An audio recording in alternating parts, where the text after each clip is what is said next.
more times per game. It certainly hasn't worked out, as we've all seen. He's been sacked 9 times in the last 2 losses, just 10 times in the first 4 wins. Eagles head coach Nick Sirianni addressing the struggles earlier today. We have to worry about ourselves and not focus on other things. I think that's something we always talk about is, there's a lot of outside distractions, and that's why that mindset's so important, to be able to, eliminate things that could distract you from your goal, whether that is the adversity that you're going through or outside noise or inside noise, whatever it might be, is eliminating those distractions to focus completely on what you need to do and the task at hand.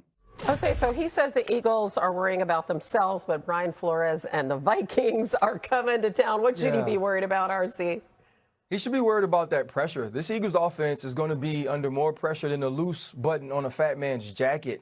We know the way that Brian Flores likes to attack these offenses and attack these quarterbacks. They're going to make sure that they try to blitz Jalen Hurts as much as possible. This is the way to get the football out of his hands. This is a way to make him uneasy in the pocket. And quite frankly, the Philadelphia Eagles just don't have great adjustments for the pressure, whether it be their blocking scheme or their routes or their hots. They seem to fold whenever teams put pressure on them, and we've seen that from week 1 since the second half when the Dallas Cowboys and Matt Eberflus decided to employ that sort of strategy week in and week out. This is how defense have decided to attack Jalen Hurts and the Philadelphia Eagles, and he's facing one of the best at doing it in Brian Flores in that group. Ryan's absolutely right. This is a challenging matchup from a passing perspective because everything that Hurts has struggled with, sim, zone blitzes, are the things that Brian Flores is like the grandmaster in, right? The Vikings zone blitz at the highest rate in football. They're very good at it. Where they've been less good this year, the Vikings defense, is stopping the run. 24th in success rate against the run this season. And that's where my attention is for Philadelphia, because it's obviously another thing they need to fix. Saquon Barkley is being contacted at the line of scrimmage way too much. Defenses have keyed in on him because they have not created any doubt at the second level. And if they don't want to use under center play action, that's not their bread and butter, I think what they have to do is one of 2 things. One, more RPOs. I've been harping on this.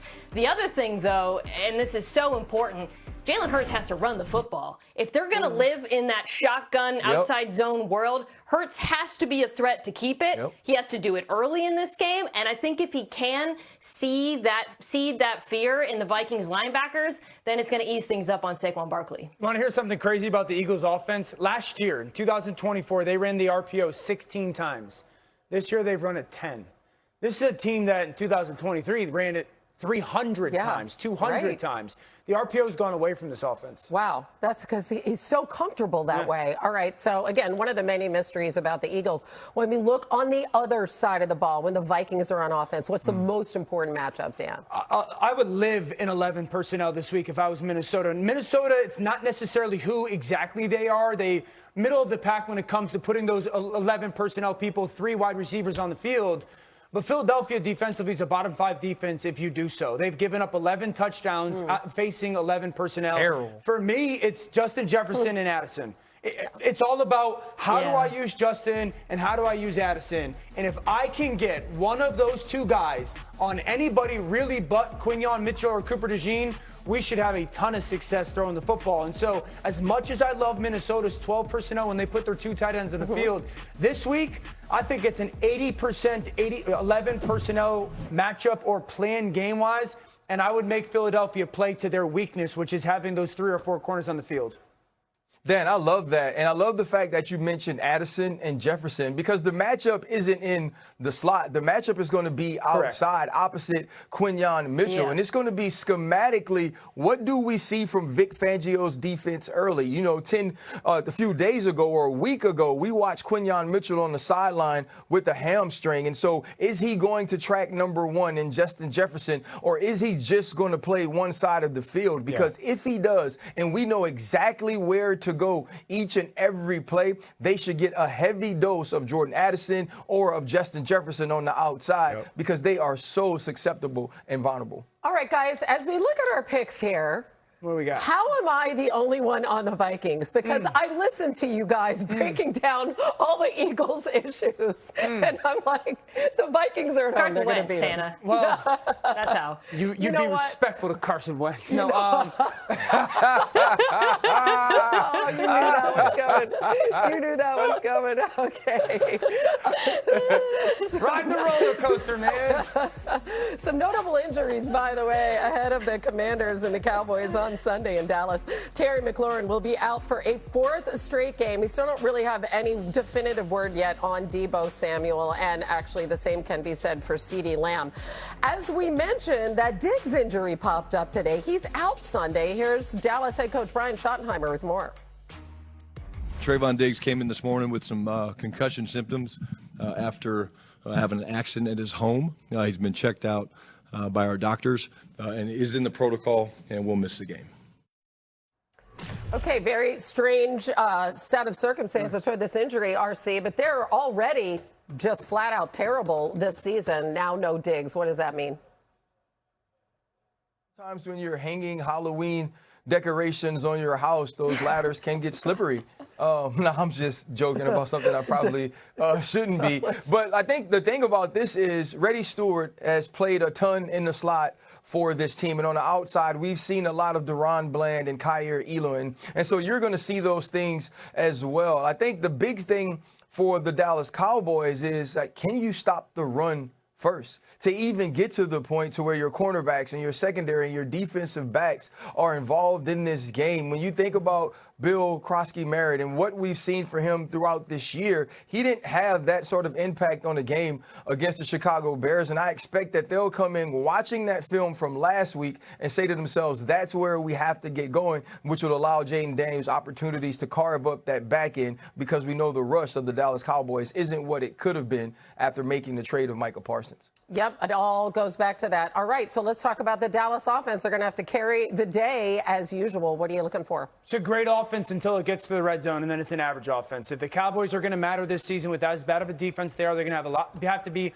a lot better in the red zone. I think they got to throw it a lot more in the red zone. Just look at where Dak ranks and where this offense is. Outside of the red zone on the right side, they're top 5. Inside the red zone, they're bottom 3rd. And so if they want to score enough points to protect this defense, that's number one. Number two, I keep saying this, and I'm being dead serious. I cross the 50 if I'm Dallas offensively, and it's 4th or 5 or less, I'm going for it. I'm not kicking field goals anymore because it does nothing for my football team to actually help us win the game. It just gets Brendan Opry points. Go for it. That's the analytics Mina likes. No. Oh, there it is. Whoa. Mina. Wow. Yeah, it's a party. Bubbles. It's a party. It's a party. It's a party. That's what it's going to feel Yeah. like when both these teams are on offense. Both of these coaches needs to be aggressive as hell in this game. I'm with Dan. Passing in the red zone, too, when things get tight. I don't think Washington has people who can cover both CeeDee Lamb and George Pickens. But between the 20s, I do think they'll be able to run the ball really well on Washington. What we saw last week against Chicago was alarming off tackle, particularly when they got them moving from side to side. I think we're going to see a return to form for Javonte Williams, especially with CeeDee Lamb on the field, because Washington's going to have to play more coverage in this. All right, hey, let's set those fireworks off, because this is our first unanimous pick of the day. And it's our first gong. I'm proud of us, though, you guys. We are like 40 minutes through the show. I'm so disgusted with Dan and this score. Yeah, here, you know his score thing. Dan. You know his Come score on, thing Dan. is the thing with me. I'll double it. Just Dan. you can double it for people at home. You can double Oh, man, 20 to Dan. 17 all day, every day. I know. 2017 exactly. every game, man. Every Exactly, game. RC. I think the Cowboys could win this. I don't love But this. we picked the Yeah, I mean, Commanders. I think they could win know it, I and we did. all have it close. But like, they're just so bad on defense. Close doesn't matter to So social bad. media managers, Ryan. You guys, we're That's like true. qualifying everything. They're terrorists. Yeah, no one will stand on anything. Oh my gosh.